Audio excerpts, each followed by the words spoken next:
இன்றைக்கு நாம் பார்க்கக்கூடிய கதை ஐக்கன் ஐயாக்கண்ணு அப்படிதான் அவரோட பேர். அவர் தன்னுடைய பெயரை ஐக்கன் என்று மாற்றிக்கொண்ட பேராசிரியர். அவர் தமிழ் பேராசிரியராக இருந்திருக்கிறாரு. மேன்மக்கள் அப்படிங்கிற கதை மிகப்பெரிய எழுத்தாளருமாக அவர் இருந்திருக்காரு. நிறைய எழுதியிருக்காரு. அதில் இருக்கிற ஒரு கதையை தான் உங்களோட நான் பகிர்ந்து கொள்ளலாம் அப்படின்னு நினச்சேன்.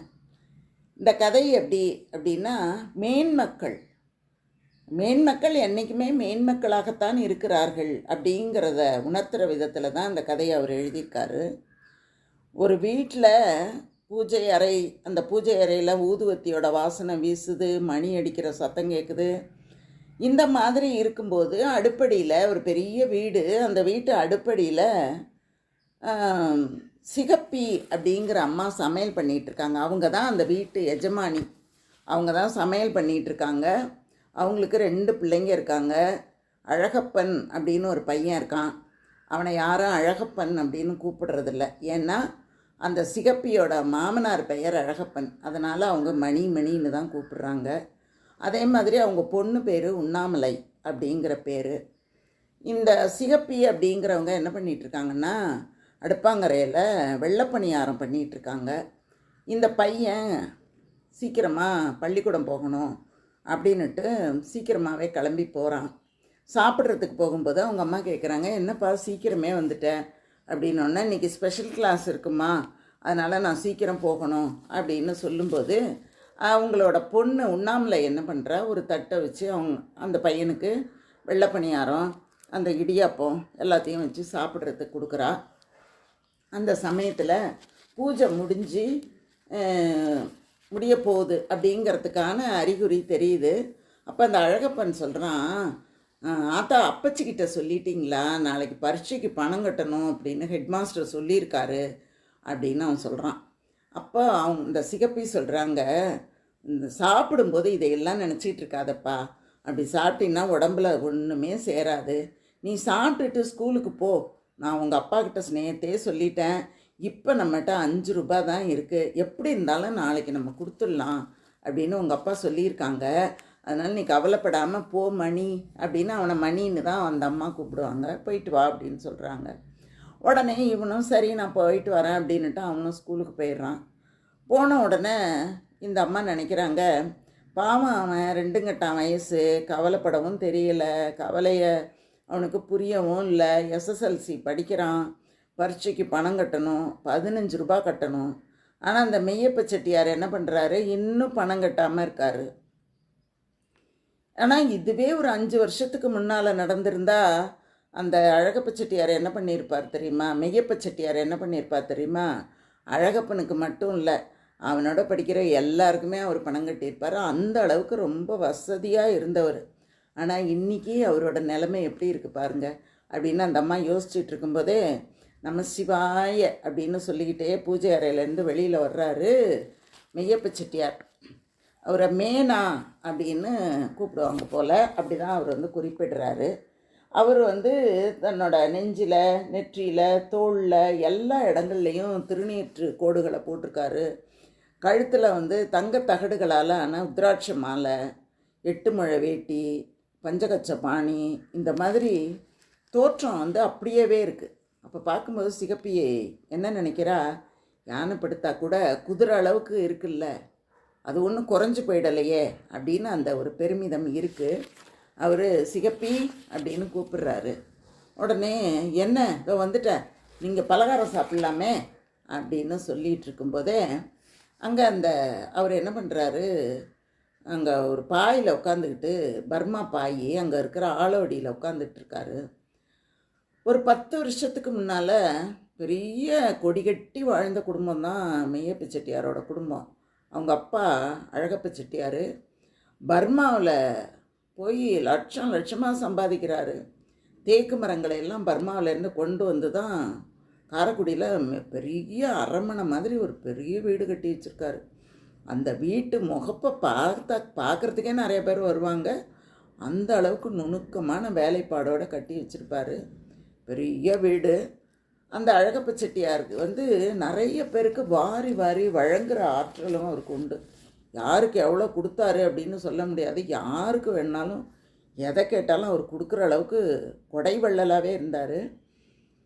பர்மாவில் நிறைய கோயில்கள் கட்டுறது, கும்பாபிஷேகம் பண்ணுறது, இதெல்லாம் கூட அவர் தர்ம காரியங்களாக பண்ணியிருக்காரு.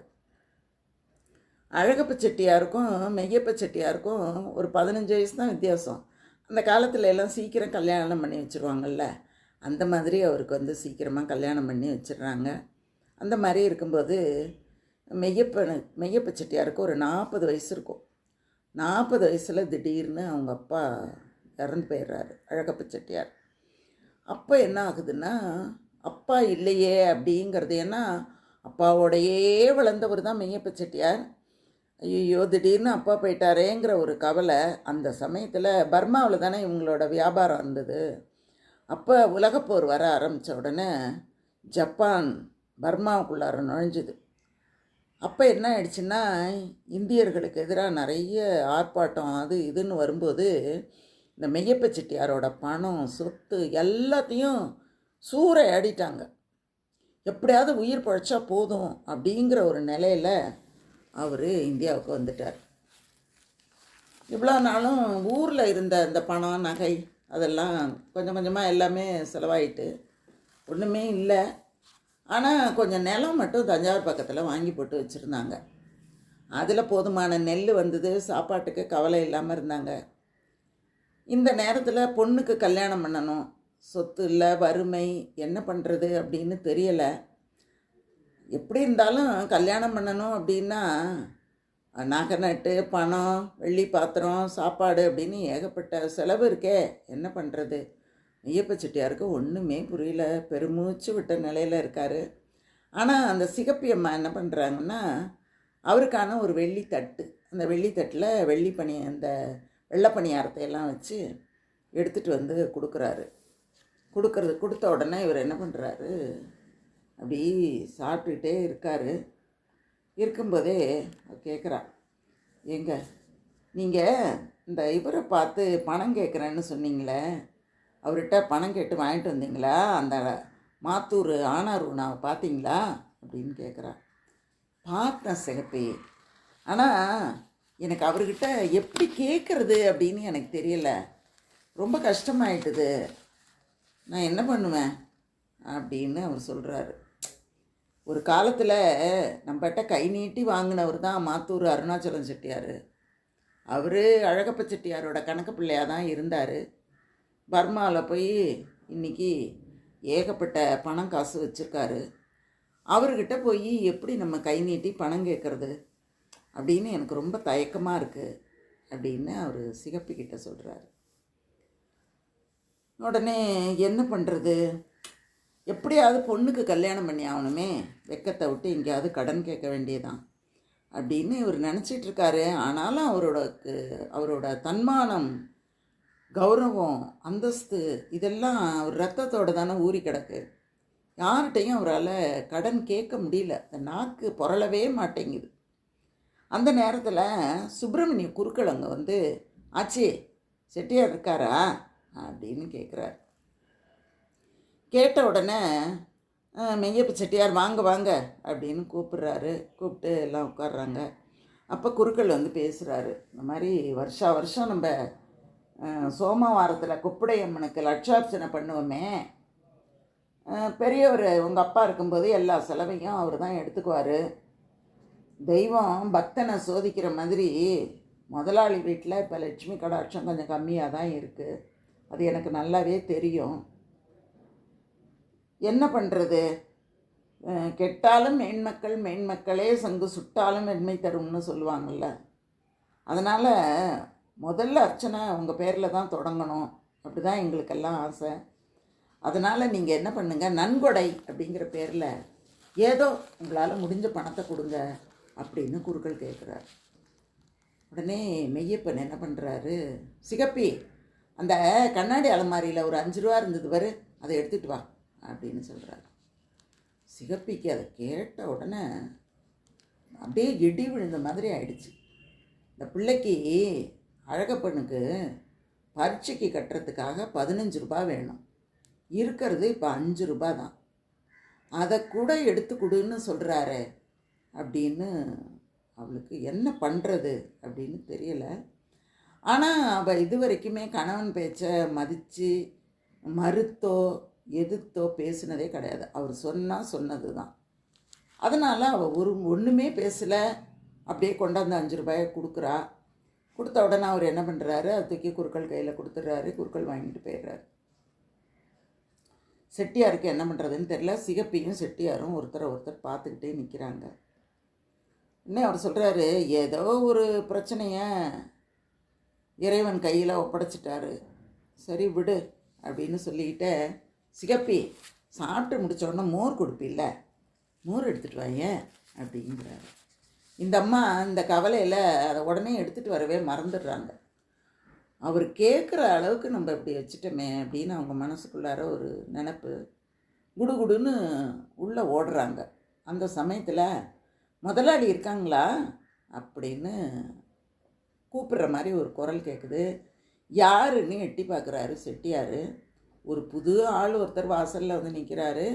பார்த்தா கிராமத்தில் இருந்து வந்த ஒரு மாதிரி ஒரு தோற்றம். அவர் என்ன பண்ணுறாரு, ஒரு 8 முழ ஜருக வேட்டி கட்டியிருக்காரு. அதெல்லாம் புதுசாக கட்டியிருக்கிற மாதிரி ஒரு தோரணை. ஏன்னா வழக்கமாக கட்டுறதுக்கும் புதுசாக கட்டுறதுக்கும் வேறுபாடு இருக்கிறத அந்த மேய்ப்பு செட்டியார் பார்க்குறாரு. அந்த வந்திருக்கிறவர் என்ன பண்ணுறாரு, நல்லா விரிப்பு மடிப்பு அங்கோஸ்திரம், காதில் கடுக்கன், கையில் மோதிரம், தங்க மோதிரம், கல் மோதிரம் எல்லாம் போட்டுக்கிட்டு சும்மா அமக்களமாக வந்திருக்காரு. அப்போது யாருன்னு எனக்கு புரியலையே, யார் நீங்கள் அப்படின்னு கேட்குறாரு அவர் ஐயப்ப செட்டியார். அப்போது வந்திருக்கிறவர் சொல்கிறாரு, நான் தாங்க மருத்துவன் சோலையன், பெரிய முதலாளிகிட்ட ஊழியம் பண்ணவன் அப்படின்னு அவர் சொல்கிறார். அவங்களாம் நாவிதர்கள். பெரிய முதலாளியோட பர்மாவுக்கு கப்பல் ஏறி போகிறாரு. அந்த நாவிதர் இருக்கார் சோலையன், அங்கே போனவர் தான். அங்கே போனவர் என்ன பண்ணுறாருன்னா, அவங்க அப்பா கிட்ட கேட்குறாரு, நான் தனியாக சலூன் வச்சு சம்பாதிக்கலான்னு நினைக்கிறேன் அப்படின்னு அந்த முதலாளிகிட்ட சொன்னோன்னே முதலாளிக்கு ரொம்ப சந்தோஷம். இந்தடா சோலையா, 1000 ரூபாய், இதை வச்சு நல்லா சலூன் வச்சு பொழைச்சிக்கோ அப்படின்னு கொடுத்தாரு. எந்த எழுத்தும் கிடையாது, ஒன்றுமே இல்லை, அப்படியே தூக்கி கொடுத்தாரு. நான் என்ன பண்ணேன், அதை எடுத்துக்கிட்டு போய் மலேசியாவில் கடை ஆரம்பிச்சிட்டேன். இப்போ ஒரு 7-8 சலூன் இருக்குங்க ஐயா புண்ணியத்தில். ரொம்ப நல்லா இருக்கேன். 10 வருஷத்துக்கு முன்னால் பெரியவர் போட்ட பிச்சை தான் இன்றைக்கி 1000 பெருக்கிக்கிட்டு இருக்கு. இந்த வாட்டி ஊருக்கு வந்தேன், சோலையன் சொல்கிறான், இந்த வாட்டி ஊருக்கு வந்தேன், உங்களை பற்றி கேள்விப்பட்டேன், வாங்கினல்ல 1000 ரூபாய், அதுக்கு வட்டி முதலுமா கூட்டி என்னோட நன்றி கடனையும் சேர்த்து 5000 ரூபாய் எடுத்துகிட்டு வந்திருக்கேன், உங்கள்கிட்ட கொடுத்துடலான்னு நினைக்கிறேன் அப்படின்னு அவர் மடியிலேருந்து 5000 ரூபாய் கத்தையை எடுத்து காட்டுறாரு. அந்த கால கதை இது. அதனால் இதனுடைய மதிப்பெல்லாம் இன்றைக்கி லட்சக்கணக்கில் கோடிக்கணக்கில் இருக்கும். அந்த மாதிரி தான் அந்த கதையில் போகுது. உடனே இந்த மெய்யப்ப செட்டியாருக்கும் ஆச்சரியம், இந்த உலகத்தில் இப்படி ஒரு நாணயஸ்தான் இருக்கானா அப்படின்னுட்டு, ஏன்பா எங்கள் அப்பா உனக்கு பர்மாவிலையா கடன் கொடுத்தாரு அப்படின்னு கேட்டோன்னா, ஆமாம் ஆமாம் 10 வருஷத்துக்கு முன்னால் பர்மாவில் தான் கொடுத்தாரு அப்படின்னு சொன்ன உடனே மெய்யப்பன் என்ன பண்ணுறாரு, அலமாரியிலேருந்து ஒரு பேரை ஏடு, அதாவது அந்த பெரிய கணக்கு, வரவு செலவு கணக்கு எழுதுகிற நோட்டு, அந்த நோட்டை எடுத்துகிட்டு வந்து பார்க்குறாரு. அது வந்து லேவாதேவி கணக்கினுடைய ஒரு காப்பி. அதை எடுத்து வெளிநாட்டில் நடக்கிற வணிகத்தை பற்றியும் அதில் குறிப்பிட்டிருப்பாங்க. எங்கெங்கே யார் யாருக்கு எவ்வளோ பணம் கொடுத்தோம் வாங்கினோம் அப்படிங்கிற எல்லாமே அதில் இருக்கும். உடனே அதை பார்த்துக்கிட்டே, உன் பேர் சோலையப்பன் தானே, சோலையன் தானே அப்படின்னு கேட்டுட்டு திருப்பி திருப்பி பார்க்குறாரு. சிகப்பிக்கு சந்தோஷம்னா சந்தோஷம். 5000 ரூபாய் பணம், நல்லா அழகாக உண்ணாமலைக்கு கல்யாணம் பண்ணிடலாம் அப்படின்னு சந்தோஷம் தாங்க முடியாமல் அந்த பொண்ணை கட்டி பிடிச்சிக்கிட்டு அப்படியே ஆனந்த கண்ணீர் வழியுது. இதை செட்டியாரும் பார்க்குறாரு. பார்த்துக்கிட்டே நோட்டில் பார்த்தா இந்த சோலையனுக்கு அவங்க அப்பா பணம் கொடுத்த இது ஒன்று கூட அதில் எழுதவே இல்லை. உடனே அவர் கேட்குறாரு, ஏன்பா சோலையா, அப்பச்சி உன் பேரில் 1000 ரூபாய் கடன் இதில் எழுதியே வைக்கலையே அப்படின்ன உடனே 1000 ரூபாய் எனாமா கொடுத்ததா நினச்சிக்கிட்டார் போல இருக்கு, எழுதி வைக்க மறந்துட்டார் போல இருக்கு அப்படின்னு அந்த சோலையன் சொல்கிறார். உடனே இவர் அப்பச்சி கடன் கொடுத்தது வாங்கினது ₹1 இருந்தால் கூட எழுதிடுவார். ஆனால் தர்மம் கொடுத்ததை மாத்திரம் கணக்கில் எழுதுகிற பழக்கமே கிடையாது. அதனால் இந்த 1000 ரூபாயும் எங்கள் அப்பா உனக்கு கொடுத்த தர்மந்தான், வச்சுக்கோ அப்படின்னு மெய்யப்ப செட்டியார் சொல்கிறார். உடனே இவர் சொல்கிறாரு, பரவாயில்ல சார், நீங்கள் தர்மத்தோட பலன்னு நினச்சிக்கலாம்ல, தர்மம் பண்ணால் ஒரு பலன் கிடைக்கும்னு சொல்லுவோம்ல, அந்த தர்மத்தோட பலனில் ஒரு பலனாக நினச்சி இதை வாங்கிக்கங்களேன் அப்படின்னு சொல்கிறான். சொன்னோன்னே இல்லை, அப்பச்சி சம்பாதிச்ச சொத்துக்களோட பலன்களை தான் பிள்ளைங்க அனுபவிக்கலாம், ஆனால் அவங்க செஞ்ச தர்மத்தோட பலனை அனுபவிக்கிறதுக்கு பிள்ளைங்களுக்கு எந்த உரிமையும் கிடையாது அப்படின்னு ஆணித்தரமாக அழுத்தம் திருத்தமாக பேசுகிறாரு.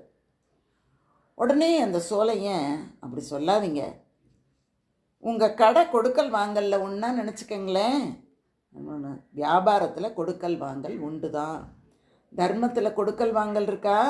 சோலையா, அந்த பணம் உன்னோட பணம்தான், இல்லை இந்த பணம் உங்களுக்கு தான் சேரணும் அப்படின்னு சொன்ன உடனே அந்த மெய்யப்ப செட்டியார் சொல்கிறாரு, கணக்குப்படி எங்களுக்கு சேர வேண்டியது ₹1 இருந்தால் கூட நாங்கள் விட மாட்டோம், கோர்ட்டில் கேஸ் போட்டு ஜப்தி பண்ணியாவது அந்த பணத்தை நாங்கள் வாங்கிடுவோம். ஆனால் அப்படின்னு அவர் சொல்லும்போதே இந்த சோலையன் சொல்கிறாரு, முதலாளி இந்த பணம் உங்களுக்கு இப்போ தேவைப்படும் முதலாளி, அதனால தானே நான் எடுத்துக்கிட்டு வந்தேன் அப்படின்னு மறுபடியும் அந்த பணத்தை சோலையன் நீட்டும்போது, என்ன சோலையா, எங்கள் அப்பச்சிக்கிட்ட தர்மம் வாங்கி ஒசந்து போன நீ அவர் பிள்ளைக்கு தானம் கொடுத்து பெரிய மனுஷனாக பார்க்குறியா அப்படின்னு ஒரு வார்த்தையை கேட்டுடுறாரு. அதை சோலையனால் தாங்கவே முடியல. ஐயோ, அப்படிலாம் நீங்கள் சொல்லவே கூடாது முதலாளி, என்ன இப்படி சொல்லிட்டீங்க நீங்கள் அப்படின்னோடனே சொல்லி அவர் காலிலே விழுந்துடுறாரு அந்த சோலையன். விழுந்த உடனே மெய்யப்பனுக்கு என்ன பண்ணுறதுன்னு புரியல. எழுந்துரு சோலையா, எழுந்துரு. சரி, உன்னை மலேசியாவில் உன்னோட வேலையெல்லாம் எப்படி நடக்குது? நீ எப்போ இங்கே வந்த? கப்பலில் பயணம்லாம் நல்லா இருந்ததா? மத்தியானம் இருந்து சாப்பிட்டுட்டு போகலாமே அப்படிங்கிறாரு. இல்லைங்க, எனக்கு ஒரு அவசரமான வேலை இருக்குது, ஊருக்கு போகணும். உடனே அவர் சொல்கிறாரு, சிகப்பி சோலை எனக்கு ஒரு குவளை மோர் கொண்டாந்து கொடு அப்படின்ன உடனே சிகப்பி ஏற்கனவே அதிர்ச்சியில் தான் இருக்கா, பிரம்ம பிடிச்ச மாதிரி தான் இருக்குது. இவர் ஒரு பைசா காசு கூட இந்த சோலையன் கொடுத்ததை வாங்கலை. உடனே அந்த 1 டம்ளர் மோரும் மெய்யப்ப செட்டியாருக்காக சிகப்பி வச்சுருந்த மோர், வேறு ஒன்றும் கிடையாது அங்கே, அந்த 1 டம்ளர் மோர் தான். அதையும் நீ கொண்டாந்து இவர்கிட்ட கொடுத்துருன்னு சொல்கிறாரு அப்படின்னு யோசிச்சுட்டு இருக்கும்போதே, வா சீக்கிரம் கொண்டு வந்து கொடு அப்படிங்கிறாரு. உடனே இந்த சிகப்பி கொண்டாந்து சோலையங்கிட்ட கொடுத்தோடனே அவர் 2 கையாலையும் அந்த குவளையை வாங்கி மோர் குடிக்கிறாரு. அதை மெய்யப்ப செட்டியார் ரொம்ப முகமலர்ச்சியோடு பார்த்துக்கிட்டு இருக்காரு. இதில் அவர் என்ன சொல்கிறாருன்னா, மேன்மக்கள் என்றைக்கும் மேன்மக்களாகத்தான் இருப்பார்கள் அப்படின்னு அவர் சொல்கிறாரு. அதாவது இது பழைய காலங்களில் தர்மம் பண்ணவங்க எல்லாருமே அப்படி தான் இருந்திருக்காங்க. தர்மம்னு ஒன்றை கொடுத்துட்டா கொடுத்தது தான், திரும்ப அதில் போய் சொந்தம் கொண்டாடுவது அப்படிங்கிற ஒரு நிலை இல்லாமலே வாழ்ந்த எத்தனையோ வள்ளல்கள் நம்ம நாட்டில் இருந்திருக்காங்க. அதையெல்லாம் பார்க்கும்போது நமக்கு ரொம்ப ஆச்சரியமாக கூட இருக்குது. அப்படிப்பட்ட வள்ளல்கள் வாழ்ந்த நாடு இந்த நாடு. அந்த கதையை அவர் நினைவுபடுத்தும் போது எனக்கும் அப்படி தான் தோணுச்சு. என்றைக்கும் மேன்மக்கள் தான். ரொம்ப மகிழ்ச்சி. இவ்வளோ நேரம் நீங்கள் இந்த கதையை கேட்டதற்கு ரொம்ப நன்றி. தொடர்ந்து கதை கேளுங்க. நிறைய கதைகள் நான் சொல்லிக்கிட்டு இருக்கேன். வாழ்த்துகள்.